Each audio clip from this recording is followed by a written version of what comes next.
Commercial mining, कोयला उद्योग में विदेशी पूंजी निवेश समेत कोल ब्लॉक आवंटन के खिलाफ टीएमसी का मजदूर संगठन कोयला खदान श्रमिक कांग्रेस की ओर से गुरुवार को कोलियरी कार्यालयों पर प्रदर्शन करने के बाद क्षेत्रीय कार्यालय पांडेश्वर के मुख्य द्वार पर केकेसी के महामंत्री हरेराम सिंह की उपस्थिति में सभी कोलियरी से आए श्रमिकों और टीएमसी कर्मियों ने केंद्र सरकार के नीतियों के खिलाफ जमकर निशाना साधा। महामंत्री हरेराम सिंह ने कहा कि कोरोना जैसी महामारी और लॉकडाउन में जनता और श्रमिकों के साथ खड़ी रहने वाली हमारी नेत्री ममता बनर्जी है और सभी को सेवा किया। कहीं वस्त्र दिया गया तो कहीं खाद्य सामग्री का वितरण हुआ। केकेसी की तरफ से भी खाद्य सामग्री के साथ वस्त्र वितरण हुआ। उन्होंने कहा कि केंद्र सरकार जब से सत्ता में आई है तब से सरकारी कंपनियों को बेच रही है। कोयला उद्योग में कमर्शियल माइनिंग लाकर श्रमिकों को रोजी रोटी छीनने का प्रयास करने वाली केंद्र सरकार को सबक सिखाने के लिए हमारे कोयला उद्योग में कार्यरत श्रमिक हैं, जो अपनी एकता से मोदी सरकार को नींद उड़ा सकती है।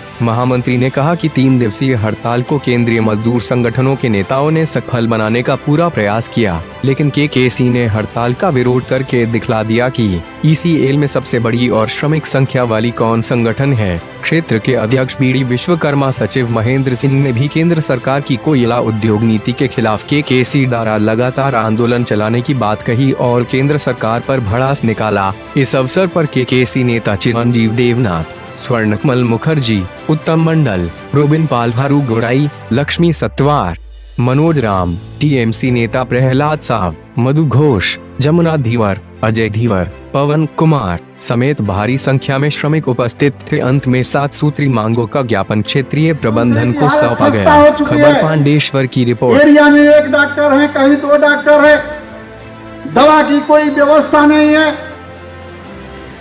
स्टाफ नहीं है। पंतनगर जैसा हॉस्पिटल बंद के कगार पर है, बंद कर दिया गया।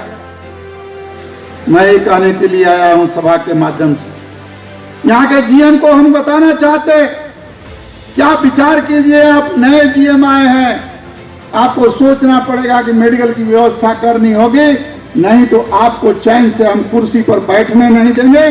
कोयला खदान श्रमिक कांग्रेस से ताकत रखता है और ताकत का प्रदर्शन हमने दिखाया है। 3 दिन के हड़ताल में हमने दिखाया है। यहाँ के जनरल मैनेजर को पता चल गया है कि बाकी यूनियन जो है केवल पोस्टर पर है, संगठन नहीं है, मजदूर उनके साथ नहीं है, मजदूर कोयला खदान श्रमिक कांग्रेस के साथ है और हमने ये साबित किया। एक मांग हम लोगों ने ये भी रखा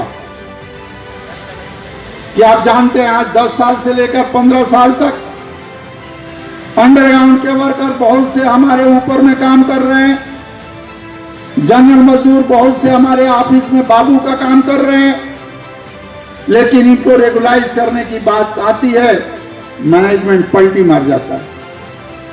आज से 1 साल पहले कंपनी के डीपी से हम लोगों ने बात किया था कि जो मजदूर वर्षों से काम कर रहे हैं सरफेस में, उनको आप रेगुलाइज कीजिए, परमानेंट वैकेंसी पर काम कर रहे हैं, और जो क्लर्क में काम कर रहे हैं उनको आपको रेगुलाइज करना पड़ेगा। लेकिन उन्होंने केवल लिस्ट मंगाया और दुख के साथ कहना पड़ता है कि आज जो है बहुत सारे एरिया लिस्ट तक सबमिट नहीं किया। बार बार डीपी को हम लोग कहते हैं कि भाई आप जो है रेगुलाइज कर दीजिए, उनका कहना है कि लिस्ट ही नहीं आ रहा है तो हम क्या करेंगे।